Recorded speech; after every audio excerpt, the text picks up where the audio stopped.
Pulmonary embolism,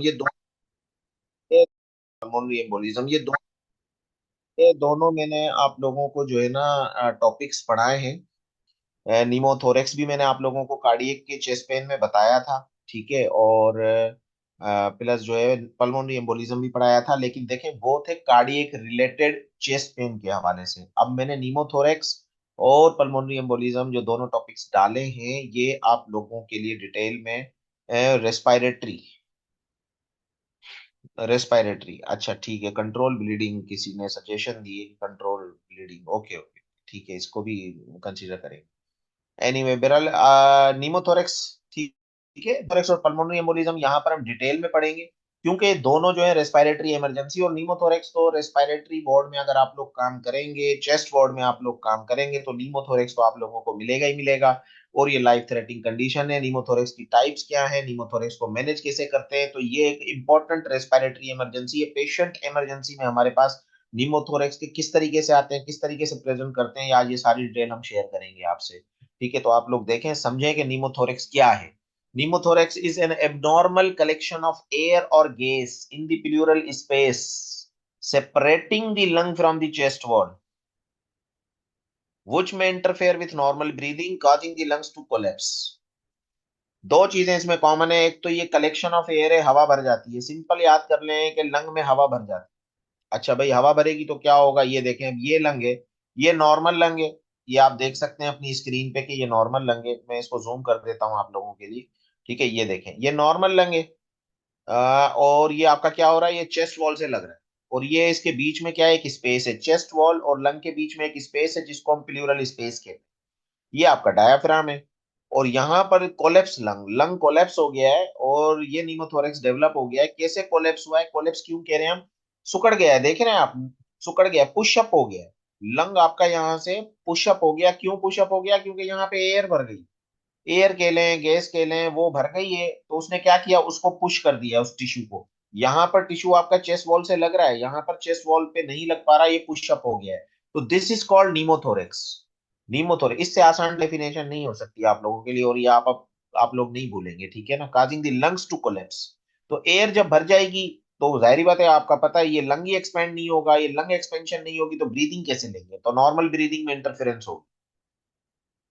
types कौन कौन सी होती हैं, एसटीटी याद कर लें, एसटीटी, ठीक है। एस से स्पॉन्टेनियस निमोथोरेक्स होता है, ठीक है, या एसपीटीपी। दो टीपी आपके आ जाते हैं, एक में ट्रोमेटिक निमोथोरेक्स है, एक में टेंशन निमोथोरेक्स है। तो ये टाइप्स हैं इसकी, बेसिकली थ्री टाइप्स होती हैं, स्पॉन्टेनियस निमोथोरेक्स, ट्रोमेटिक निमोथोरेक्स, टेंशन निमोथोरेक्स। अब हम अलग अलग डिस्कस करेंगे एक एक को, क्योंकि ये एक इंपॉर्टेंट टॉपिक है रेस्पिरेटरी इमरजेंसी में।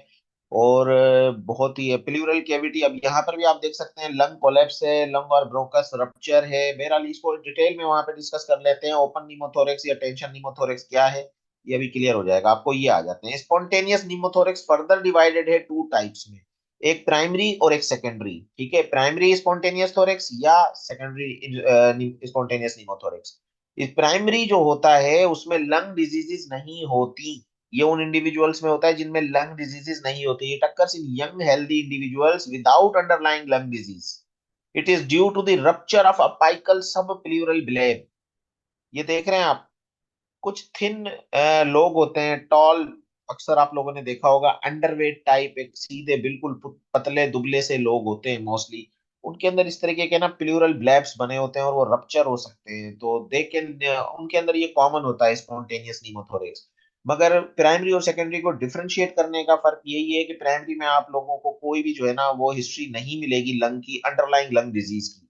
सेकेंडरी में आपको अंडरलाइंग डिजीज की हिस्ट्री मिलेगी, ठीक है। तो निमोथोरेक्स, दोनों में ही निमोथोरेक्स हो रहा है। एक में एयर जो है भरनी तो हवा है, तो प्राइमरी ऑब्जेक्शन क्या है निमोथोरेक्स का, कि हवा तो भरेगी लंग में, तभी तो निमोथोरेक्स हो रहा है। मगर एक में स्पॉन्टेनियस प्राइमरी हो गया, जिसमें कोई अंडरलाइंग डिजीज नहीं थी, सब प्लूरल ब्लैब्स थे, वो रप्चर हुए और एयर एंट्री हो गई, entry of air into lung. अब लंग में एंट्री, एयर एंट्री हो गई, बाहर से अगर एयर आ गई, लेट सपोज, तो आपका लंग तो कोलेप्स करेगा एंड स्पॉन्टेनियस निमोथोरेक्स डेवलप हो गया। सेकेंडरी में क्या है, सेकेंडरी में अंडरलाइंग डिजीज होती है, जैसे कि cystic fibrosis, COPD, asthma, pneumonia, lung cancer, ठीक है। ये अंडरलाइंग आपकी ऑलरेडी लंग का, अब सीओपीडी के पेशेंट होते हैं उनमें निमोथोरेक्स कॉमन हो जाता है, ठीक है ना। वो क्यों, वो सेकेंडरी निमोथोरेक्स डेवलप करते हैं स्पॉन्टेनियस। एस्थमा के पेशेंट भी करते हैं, नमोनिया के पेशेंट में भी एज ए कॉम्प्लिकेशन निमोथोरेक्स हो सकता है। तो ये डिफरेंस है। ट्रोमेटिक निमोथोरेक्स क्या है? ठीक है, chest wall is damage by any wound outside air enters pleural space and causes lung to collapse. ठीक है, कोई भी चेस्ट वॉल आपकी जो होगी, जो आपका लंग होगा, उसमें कोई भी इंजरी होगी या बाहर से कोई जख्म होगा, वहां से एंट्री होगी एयर की। एंट्री ओपन और क्लोज में जो डिफरेंस है ना, वो एक मेजर डिफरेंस ये है कि एक तो वुंड, ठीक है, पेनिट्रेटिंग वुंड होगा। दूसरा ये है कि एयर एंट्री, क्योंकि निमोथोरेक्स असल है ही कहानी एयर एंट्री की लंग्स में। तो एयर एंट्री कहाँ से हो रही है, बाहर से हो रही है या अंदर से हो रही है, ये देखना होता है। ठीक है, अगर बाहर से एंट्री हो रही है, outside air enters pleural space and causes the lungs to collapse. दो बेसिक मैकेनिज्म है निमोथोरेक्स में, एक तो एयर अंदर भरेगी, दूसरा लंग कोलैप्स होगा एयर की वजह से। ये याद कर ले, एग्जाम में यही क्वेश्चंस आ रहे होते हैं। ठीक है, अच्छा, इसमें क्या है कि chest wall is damage by any wound. ठीक है, चेस्ट वॉल डैमेज हुई है, ओपन ओपन ट्रोमेटिक आप लोगों को देखा होगा, usually associated with haemothorax, penetrating trauma, stab wound और गनशॉट इंजरी। अब यहां से क्लियर हो गया आप लोगों के कि भाई इसमें चेस्ट वॉल डैमेज कैसे होगी, इसमें वुंड कैसे आएगा। तो देखें, जो लोग आप लोगों ने देखा होगा कि मेडिको लीगल केसेस जो लोग डील करते हैं, उसमें स्टेप वुंड होता है। स्टेप वुंड हम कहते हैं जैसे किसी ने चाकू मार दिया, किसी ने छुरी मार दी, किसी ने खंजर मार दिया चेस्ट में, और उसने डायरेक्ट एंट्री कर दी। और या गनशॉट गनशॉट इंजरी आप लोगों ने देखा होगा, जो फायरिंग के फायर आर्म के इंजरी होते हैं, और किसी ने चेस्ट पे उसको लगी और चेस्ट में से क्रॉस करके, तो वहां से आपका चेस्ट वॉल डैमेज हो गई। ठीक है, अब एयर एयर कहाँ से एंट्री होगी, उसी वुंड में से, जो एयर वुंड बन गया है वहीं से एयर अंदर जाएगी। तो दैट इज कॉल्ड ओपन, जो है ओपन निमोथोरिक्स। ट्रोमेटिक निमोथोरेक्स तो है, मगर ट्रोमेटिक निमोथोरेक्स फर्दर डिवाइडेड होता है तीन टाइप्स में, ओपन, क्लोज्ड एंड आइट्रोजेनिक। ठीक है, तो ये पेनिट्रेटिंग वो ट्रोमा आपका हो गया। अब क्लोज में क्या फर्क है, नॉन पेनिट्रेटिंग चेस्ट ट्रोमा। अब यहाँ पे कोई नॉन पेनिट्रेटिंग, कोई चेस्ट का ट्रोमा हो रहा है, सच एज रिब फ्रैक्चर। ठीक है, रिब फ्रैक्चर हुआ, कोई वुंड तो नहीं है ना, क्लोज वुंड है। ठीक है, वहां तो ओपन वुंड हो गया, क्योंकि किसी ने खंजर मार दिया तो वुंड ओपन हो गया। किसी ने जो है आपको, मेडिको लीगल केसेस की बात कर रहा हूँ, कोई भी ऐसी इंजरी, जैसा कि मैंने आप लोगों से शेयर किया था कि एक मजदूर था, वो जो है ऊपर काम कर रहा था, और जब वो गिरा तो नीचे सरिया था लोहे का, और नीचे लोहे का सरिया एंट्री हो गया। तो ये कहाँ पर फिट होगा, ये फिट होगा आपका ओपन के अंदर, क्योंकि उसमें उसको जो है वो चेस्ट वॉल में डैमेज हुई है उसकी, कहां से, एनी बोन से। यहां पर non penetrating chest trauma such as rib fracture, RTA का केस हुआ, कोई चीज एंट्री नहीं हुई, कुछ अंदर नहीं गया, बस रिब फ्रैक्चर हो गई। ठीक है, फर्ज कर लें, कैन लेसरेट द लंग और a ruptured bronchus causes air to leak into pleural space. अब ये क्लोज्ड है, आपके पास कोई बजाय ना वुंड है ना कुछ है, लेकिन इंटरनल इंजरी पेशेंट को होती है, आप लोगों को पता है। ठीक है ना, तो जो इंटरनल क्लोज इंजरी होती है, जिसमें बाहर से आप लोगों को कुछ नहीं मिल रहा, लेकिन क्योंकि अंदर उसको चेस्ट ट्रॉमा जरूर हुआ है, और उस चेस्ट ट्रॉमा की वजह से जो है वो ब्रोंकस रप्चर हुआ या कुछ हुआ, तो वो एयर लीक हो रही है प्लूरल स्पेस में। और बेसिक मैकेनिज्म निमोथोरेक्स का है ही air leak in pleural space. तो आइट्रोजेनिक पोस्ट ऑपरेटिव, आइट्रोजेनिक जहां पर आए ना, वो आप समझे एक्सोजीनस।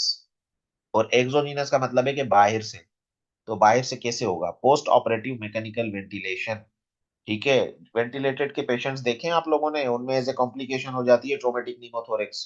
क्योंकि हम लोग जब ट्यूब पास कर रहे होते हैं, ईटीटी की ट्यूब आप लोगों ने देखा होगा, पास कर रहे होते हैं वेंटिलेटर के, तो उसमें आप iatrogenic, you can induce the injury, you can put the patient on the traumatic pneumothorax, thoracocentesis and central venous cannulation. ठीक है, देख रहे हैं आप, सेंट्रल वेनस कैन्युलेशन करेंगे या थोरेकोसेंटेसिस करते हैं। बहुत सारा हमें, जब भी हम लंग को पंक्चर करेंगे, मतलब ये मेडिकल इक्विपमेंट से लिंक्ड है, ये समझ लें। हाइड्रोजेनिक टाइप में भी वही है, और हाइड्रोजेनिक ऑलमोस्ट आपका तकरीबन ये बन जाएगा, समझ लें, ओपन टाइप। क्यों, क्योंकि इसके अंदर भी आपका चेस्ट वॉल डैमेज हो जाएगी, समझ लें, वुंड से। तो हमारी इंड्यूस करता होगी। टेंशन निमोथोरेक्स क्या है भाई, लाइफ थ्रेटनिंग कंडीशन है, ये सबसे ज्यादा सीरियस टेंशन निमोथोरेक्स होती है। सब plural pressure is more than the atmospheric pressure. ठीक है, अब बाहर प्रेशर जो है समझ लें कम हो गया, और अंदर जो है उसका प्रेशर बहुत ज्यादा डेवलप हो गया। It occurs when the site of air leak act as a one way valve, air enter pleural space during inspiration but can not escape during expiration. Tension pneumothorax ज्यादा डेंजरस इसलिए है कि हवा तो अंदर चली जाती है लंग में, मगर हवा निकलती नहीं है। ठीक है, इंस्पायरेशन पे जब जब पेशेंट इंस्पायर कर रहा है तो पेशेंट के अंदर एयर जा रही है, but can not escape during expiration. जब पेशेंट, हम एक्सपायर करते हैं, जब हम अपना सांस बाहर निकालते हैं, तो उस दौरान जो है हवा बाहर नहीं निकलेगी, तो एयर तो लीक कर गई। ठीक है, तो वन वे वेल्व का मतलब यही है कि air can enter into the lung but can not go out. ठीक है, तो वन वे वेल्व, तो ये इंपॉर्टेंट है। ठीक है, volume of air and intrapleural pressure increasingly elevated result in compression of lung and the affected side. जिस side के लंग के अंदर हवा अंदर भरेगी, उसी साइड का लंग कोलैप्स करेगा, उसी साइड का लंग कंप्रेस होगा। ठीक है, और mediastinal shift towards the unaffected side. Mediastinal shifting कहां पर होगी? जिस साइड पे हवा भर रही है उस साइड पे अफेक्टेड नहीं होगी, इसके अपोजिट आपका मीडिया स्टीनल शिफ्ट होगा, compressing the good lung which further compromises the oxygenation. अब मीडिया स्टीनल शिफ्टिंग की वजह से क्या होगा कि जो दूसरा लंग जो कि बिल्कुल सही काम कर रहा है उसके ऊपर भी प्रेशर आ रहा है। ठीक है, तो उसकी भी ऑक्सीजनेशन इफेक्ट होगी। Possible shift of trachea pressure on the heart and great vessels resulting in a decreased venous return and cardiac output। अच्छा, उससे क्या होगा कि अब मीडियास्टिनल शिफ्टिंग हुई, मीडियास्टिनल शिफ्ट हो जाती है, आप लोगों को पता है गले में जो है हमारा ट्रेकिया, फिर ट्रेकिया भी शिफ्ट हो जाता है इसमें। तो प्रेशर कहां पर आ रहा है आपका? अगर लेट सपोज आपका है तो ये देखिए ना, pressure on the heart and great vessels, जो चीजें ब्लड प्रेशर मेंटेन कर रही है, ग्रेट वेसल्स आपकी एओर्टा आपकी ग्रेट वेसल में आती है, inferior vena cava, superior vena cava, जो आपके हार्ट सिस्टम को चला रही है, जो कि वेनस रिटर्न करती हैं, फिर कार्डियक आउटपुट आता है। तो ग्रेट वेसल्स और हार्ट पे जब प्रेशर आएगा पॉसिबल शिफ्टिंग ऑफ ट्रेकिया की वजह से, तो आपका वेनस रिटर्न डिक्रीज हो गया एंड कार्डियक आउटपुट आपका कम हो जाएगा। जब वेनस रिटर्न ही नहीं होगा तो कार्डियक आउटपुट कम होगा, associated with the clinical manifestation of circulatory collapse। तो पेशेंट टेंशन निमोथोरेक्स का आपके पास प्रेजेंट कर सकता है टेकिकार्डिया, हाइपोटेंशन एंड स्वेटिंग के साथ। अगेन ये मिक्स सिम्टम्स होते हैं एमआई के। ठीक है, एमआई के तरीके से मिक्स सिम्टम्स होते हैं, पर यही बात है कि आप लोगों को कोई ना कोई हिस्ट्री मिलेगी इसमें। It is more common with the positive pressure ventilation and traumatic pneumothorax. ठीक है, ट्रोमेटिक निमोथोरेक्स के साथ कॉमन आप लोगों को मिलेगा, और PPV, positive pressure ventilation, ventilation patient की बात हो रही है तो उनके अंदर आपको ये कॉमन मिलेगा। ठीक है, नीमोथोरेक्स में अगेन देखें, ये एक पिक्चर है जो ये क्लियर कर देगी आप लोगों को, जो कुछ पढ़ाया है ये पिक्चर्स में क्लियर है। Air enter this pleural space, disturbs the negative pressure and causes the lung to collapse. ठीक है, ये क्लोज टाइप आ गया, ये ओपन टाइप आ गया। अब आप देखें ओपन टाइप में, ये देखें ओपन टाइप के अंदर क्या होगा, वुंड आया, वुंड के अंदर जो है वो ये एंट्री हुई, और ये लंग आपका कोलेप्स हो गया। ये नॉर्मल लंग है जो चेस्ट वॉल से लगा हुआ है, और यहाँ पर क्या है, ये लंग आपका सिकुड़ गया है, कोलेप्स हो गया है। लंग कोलेप्स हम कह रहे हैं क्यों? क्योंकि इसमें एयर एंट्री हुई, यहाँ पे किसी ने खंजर मारा, यहाँ पे किसी ने क्या गन शॉट लगाया, ठीक है, और यहाँ से वुंड हुआ, और इस वुंड से एयर एंटर हो गई बाहर से अंदर की तरफ, और आपका लंग कोलेप्स कर गया। तो this is called a open. Close, close के अंदर देखें, इसमें एयर जो है ना आपकी, ये आप देख सकते हैं। ठीक है ना, इसमें कोई भी जो है ना आपको ओपन वुंड नहीं है। क्लोज के अंदर क्या है, कुछ भी आपको बाहर से कोई मिल रहा है, इसमें रिब फ्रैक्चर हुई, रिब फ्रैक्चर हुई, एयर एंट्री हुई। ठीक है, और ये और उसने air entry is a basic mechanism for the lung collapse, और यहाँ पर लंग कोलेप्स हो गया। ठीक है, देख सकते हैं, मगर क्लोज के अंदर भी एयर अंदर जा रही है बाहर आ रही है, ये आप देख सकते हैं कि एयर अंदर जा रही है बाहर आ रही है। ठीक है, एयर एंटर्स, अच्छा टेंशन निमोथोरेक्स में क्या होगा, air enters the subpleural space but can not exit. Close में क्या देखा आपने कि कोई ओपन वुंड नहीं है, एयर अंदर गई और एयर बाहर भी आ रही है, फिर अंदर जा रही है, फिर बाहर आ रही है, मींस रिवॉल्व कर रही है सिंपली लैंग्वेज में अगर मैं आप लोगों को समझाऊं तो। ठीक है ना, तो अंदर ही अंदर एयर घूम रही है, बाहर भी जा रही है, अंदर भी आ रही है, मगर बाहर से कोई चेस्ट वुंड नहीं है। लेकिन टेंशन निमोथोरेक्स में क्या फर्क है, air enters the pleural space but can not exit. अंदर तो हवा जाएगी मगर बाहर नहीं आएगी। तो accumulated air compresses the lungs and shifts the mediastinum. तो ये जो टेंशन निमोथोरेक्स है वो दूसरे निमोथोरेक्स के मुकाबले में ज्यादा लाइफ थ्रेटनिंग है। अगर मोस्ट लाइफ थ्रेटनिंग निमोथोरेक्स की कोई टाइप आप लोगों से पूछे एग्जाम में क्वेश्चन आए तो that is a tension pneumothorax. ठीक है, accumulated air compresses the lung and shifts the medium, mediastinal shifting भी होगी, एलिवेटेड इंट्राथोरेसिक प्रेशर होगा। जाहिर बात है जब अंदर एयर जा रही है और बाहर नहीं निकल रही तो इंट्राथोरेसिक प्रेशर तो बढ़ेगा।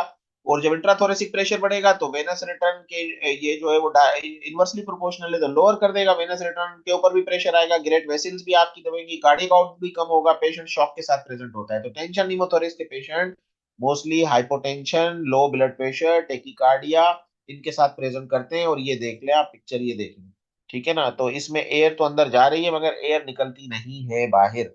ये सब एंट्री पॉइंट है, ये मीडिया सिग्नल शिफ्ट है, ट्रेकियल शिफ्टिंग है आपकी, ठीक है। ये ट्रेकियल शिफ्ट हो जाएगी, ये नॉर्मल लंग आ गया आपका, ये आ गया। और प्रॉब्लम क्या है, ये देखिए, ये हवा इतनी ज्यादा हो जाती है टेंशन निमोथोरेक्स में कि ये आपके हार्ट के ऊपर लोड आता है।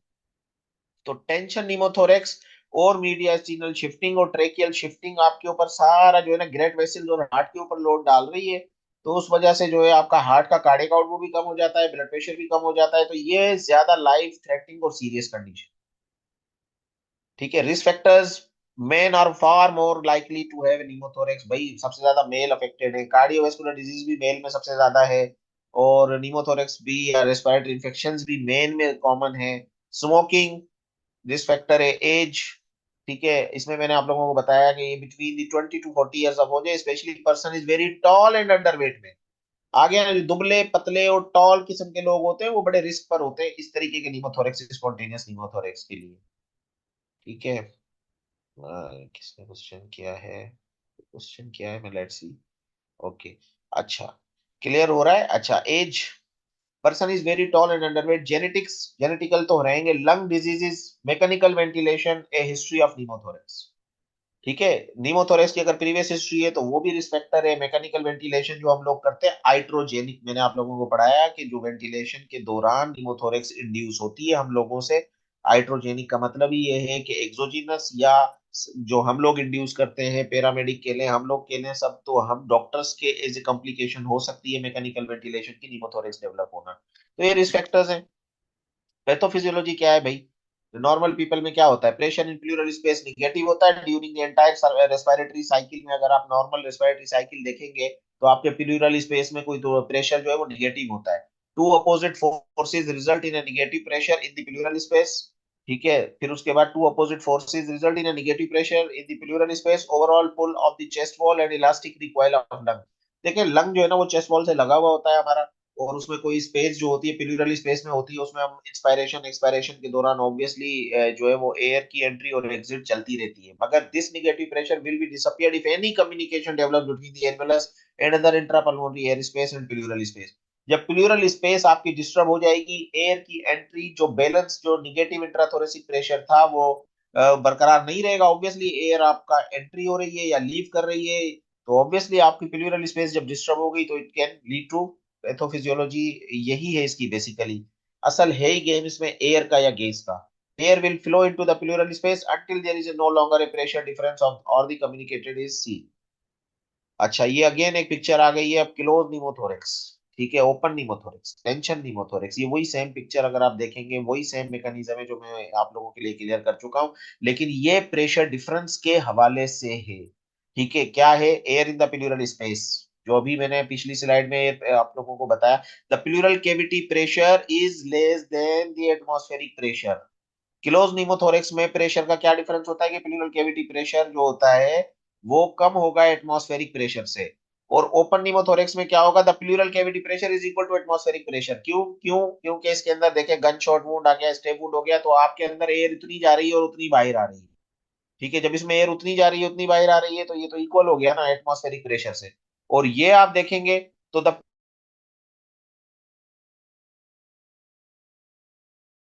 क्योंकि एयर तो बाहर निकल ही नहीं रही, there is no exit in the tension pneumothorax. Tension pneumothorax में एयर जो है वो निकलती नहीं है। जब एक चीज निकल ही नहीं रही तो कितना सिलेंडर भरोगे आप, कितना गुब्बारा भरोगे, ठीक है। ये समझ ले गुब्बारा है, लंग हमारे गुब्बारे हैं, बैलून है। तो बैलून के अंदर जब एयर निकल ही नहीं रही और आपने उसको फुल कर दिया है और एयर जा ही जा रही है, तो ऑब्वियसली उसका प्रेशर तो ज्यादा होगा, plural cavity pressure is more than the atmospheric pressure, ठीक है। उसके बाद प्रीडोमिनेंट फीचर क्या है इसमें, एक्यूट प्लूराइटिक चेस्ट पेन के साथ पेशेंट प्रेजेंट करता है। मैं चेस्ट पेन में आप लोगों को बताया था, प्लूराइटिक चेस्ट पेन होता है, बहुत सीवियर चेस्ट पेन होता है, मगर इसकी एसोसिएशन विद रेस्पिरेशन होती है। डिस्निया शॉर्ट ऑफ ब्रेथ के साथ आएगा, breath sounds may be diminished on the affected side, जो साइड इफेक्ट होता है, आपको ब्रीथ साउंड्स कम मिलेंगी। परकशन ऑफ द चेस्ट वेपर सीड हाइपर रेजोनेंट परकशन मिलेगी। तो ये क्लिनिकल फीचर है जो हम लोग जनरल फिजिकल एग्जामिनेशन और चेस्ट की एग्जामिनेशन पे हम लोग चेक करते हैं, ठीक है। टेकिपिनिक हाइपोक्सीमिया साइनोसिस या हाइपरकेपनिया।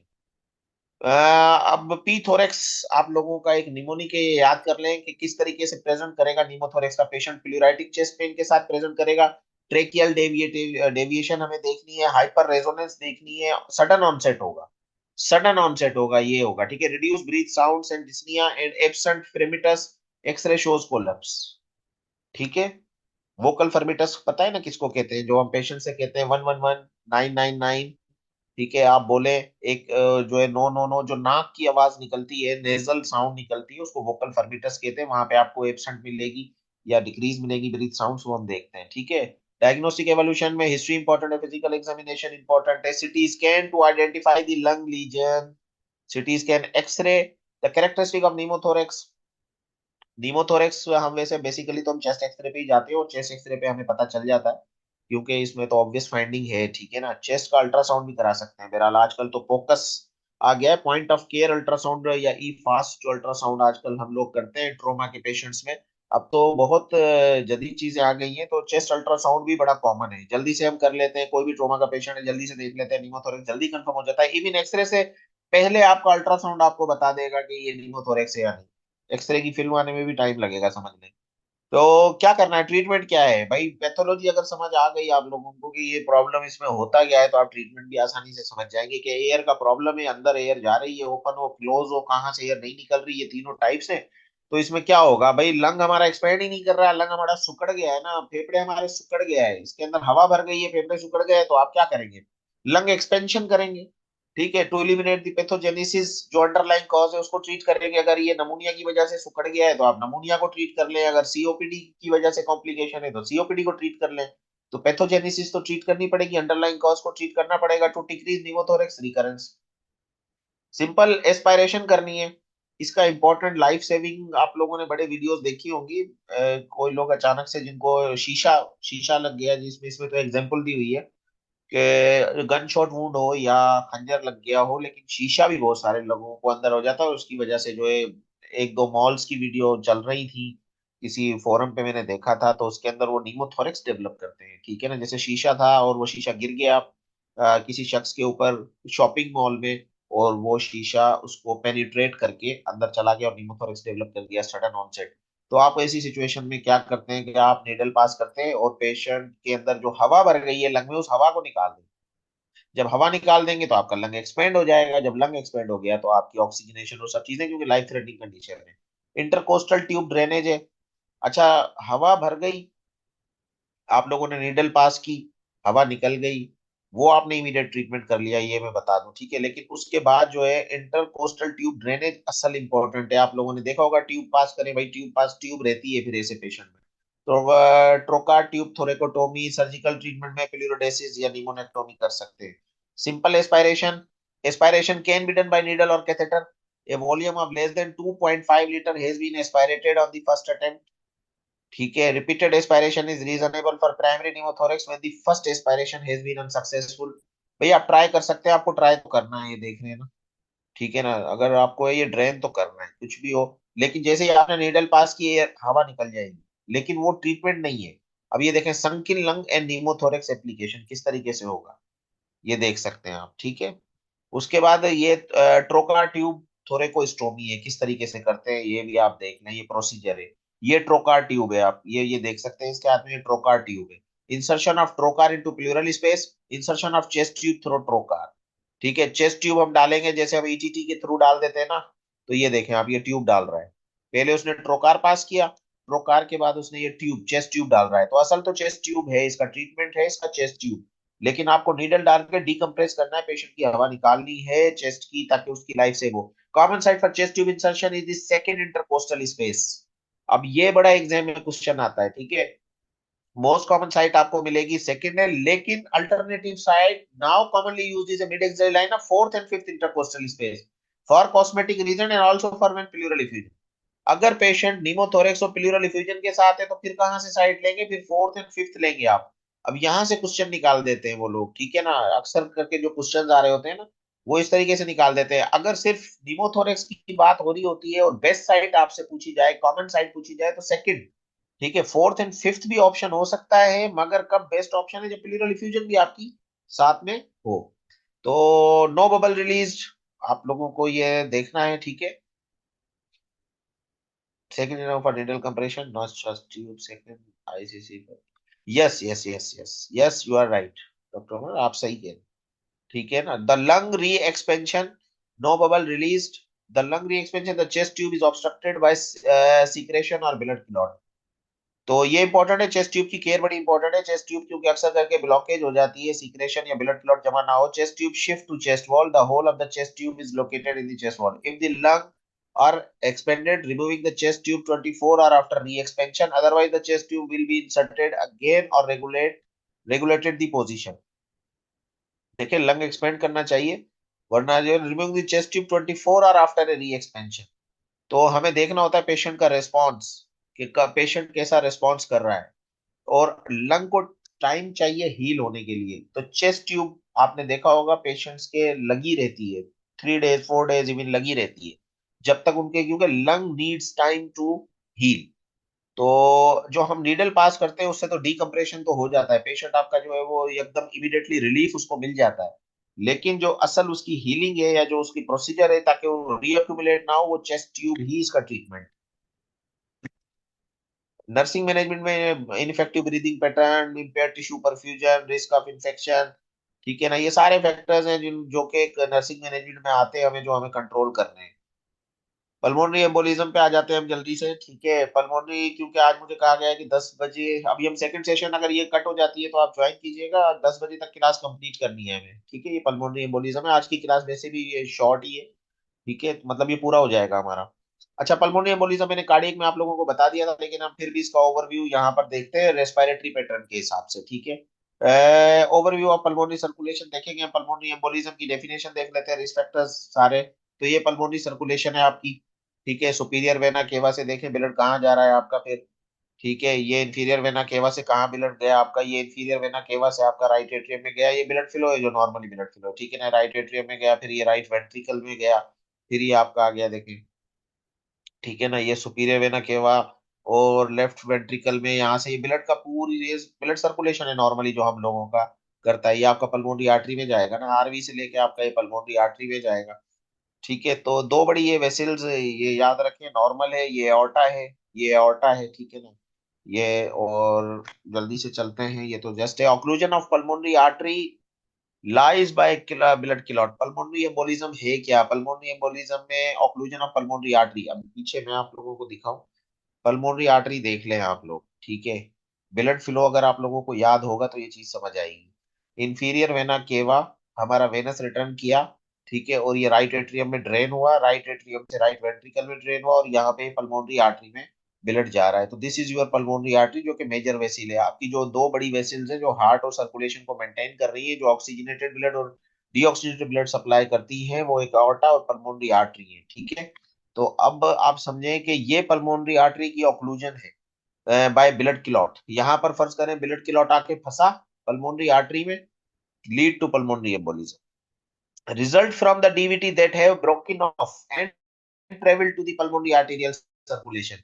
कहां से आया ये ब्लड क्लॉट, कहां से आया ये थ्रम्बस, ठीक है। तो मोस्टली देखा गया है कि पल्मोनरी एम्बोलिज्म के पेशेंट में डीप वेनस थ्रोम्बोसिस, डीवीटी जो लोग डेवलप करते हैं, swelling of calf muscle, simply अगर मैं कहूँ, वहां पर अगर कोई क्लॉट बन गया तो वहां से वो डिसलॉज होता है, वहां से वो क्लॉट निकलता है ब्लड सर्कुलेशन में, पल्मोनरी आर्टरी में फंसता है। It can lead to pulmonary embolism. Pulmonary embolism one of the leading cause of high preventable death in the hospitalized patient. बहुत इंपॉर्टेंट काज है, अक्सर करके मिसकॉन्सेप्शन हो जाती है पेशेंट को, पल्मोनरी एम्बोलिज्म का पेशेंट को सडनली चेस्ट पेन के साथ, सडनली शॉर्ट ऑफ ब्रेथ के साथ प्रेजेंट करता है, इसमें ऑनसेट आपको सडन मिलेगा, ये एक इंपॉर्टेंट हिस्ट्री होती है कि सडन ऑनसेट होता है, ठीक है। तो सोर्स क्या क्या हो सकती है भाई, सोर्स इसके अंदर देख सकते हैं आप, ठीक है। डीप वेनस थ्रोम्बोसिस है, इन्फेक्टिव एंडोकार्डाइटिस है राइट साइड, बेसिकली आ तो वही मैकेनिज्म है, चाहे डीवीटी हो, चाहे इन्फेक्टिव एंडोकार्डाइटिस हो, चाहे एयर एम्बोलिज्म हो, चाहे फेट एम्बोलिज्म हो, चाहे एमनाटिक फ्लूइड एम्बोलिज्म हो, चाहे सेप्टिक एम्बोलिज्म हो, चाहे ट्यूमर हो, ये सारे उसी के कॉजेज हैं जो के लीड करते हैं hyper coagulable state. Hyper coagulable state हम किसको कहते हैं कि जिसके अंदर tendency to form a thrombus, ठीक है, थ्रम्बस बनने का, या समझ लें कि गोश्त अपने खून का लोथड़ा। सिंपली लैंग्वेज में ये मैं अपने स्टाफ के लिए थोड़ा सिंपल सलीस उर्दू इस्तेमाल कर रहा हूँ कि जो है वो खून का लोथड़ा जम गया। तो फेट का, ये देख रहे हैं यहाँ पे, फेट एम्बोलिज्म भी हो सकता है। बहुत सारे पेशेंट की जो फ्रैक्चर हो जाता है फीमर का, उनके अंदर ये भी फेट एम्बोलिज्म भी कैन लीड कर सकता है। प्रेगनेंसी, प्रेगनेंसी खुद एक हाइपर कोगुलेबल स्टेट है, जिसके अंदर मतलब प्रेग्नेंट लेडीज के अंदर वैसी टेंडेंसी होती है टू फॉर्म दी थ्रम्बस, और ये सारे तो एमनाटिक फ्लूइड की वजह से भी जो है हो सकता है। तो सोर्स इंपॉर्टेंट है कि कहाँ से ये लोथड़ा आएगा, चाहे वो फेट का हो, चाहे वो एयर का हो, चाहे वो कहीं का हो, चाहे वो, मतलब वो कहाँ से आके पल्मोनरी आर्टरी को ब्लॉक करेगा, तो पल्मोनरी एम्बोलिज्म होगा। तो विरकोज स्ट्राइड बड़ा फेमस है, ठीक है। ये देखें, सर्कुलेटरी स्टेसिस, अगर खून रुकेगा तो थ्रोम्बोसिस होगी, थ्रोम्बोसिस होगी तो फिर ये एंडोथेलियल इंजरी। और हाइपर कोगुलेबल स्टेट ये आ गई ना, ये हाइपर कोगुलेबल स्टेट हम कहते ही यही उसी को है, कि जिसमें टेंडेंसी हो towards the formation of thrombus. तो ये venous thrombosis the most prevalent three clinical condition, major surgery particularly if it is a cancer related or involves the hip or knee। देखे ना, हिप की सर्जरी या नी surgery होगा, जो कि major surgeries में काउंट होती है। तो आपके वेनस थ्रोम्बोसिस की जो स्टेज है वो कॉमन है, और यही लीड करती है pulmonary embolism, acute stroke, major trauma, specially spinal cord injury. ये रिस्क फैक्टर्स है। प्रायर डीवीटी, आप प्रायर अगर हो चुका है तो वो भी रिस्क फैक्टर है। कंजेस्टिव हार्ट फेलियर, क्यों, क्योंकि कंजेस्टिव हार्ट फेलियर में आपका हार्ट पंप नहीं करता, ब्लड स्टेसिस होगा, ब्लड ज्यादा रुकेगा, थ्रम्बस फॉर्मेशन का खतरा होता है, थ्रम्बस वहां से भी निकल के पल्मोनरी आर्टरी को ब्लॉक कर सकता है। तो हार्ट के भी रिस्क फैक्टर्स है। Malignancy, obesity, smoking, estrogen, oral contraceptive pills, hormone replacement therapy, ठीक है। फीमेल के अंदर याद कर लेंगे, फीमेल के अंदर जो कॉजेज होते हैं पल्मोनरी एम्बोलिज्म के, वो ओरल कंट्रासेप्टिव पिल्स ले रही होती है। क्यों, अगेन मैकेनिज्म वही है कि ओरल कंट्रासेप्टिव पिल की जो साइड इफेक्ट्स हैं आप लोगों को पता है कि उसके अंदर thromboembolism is a side effect.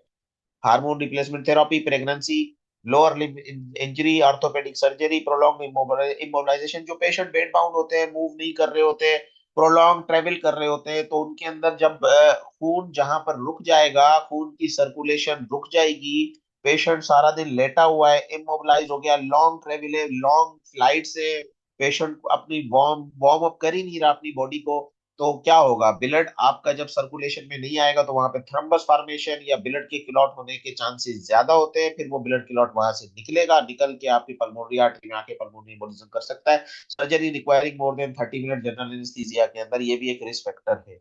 1 minute के बाद दोबारा रिज्वाइन कीजिएगा मुझे, ठीक है, मैं इसको 15 मिनट में कंप्लीट कर दूंगा, ये थोड़ा ही रह गया अभी स्लाइड्स, ठीक है।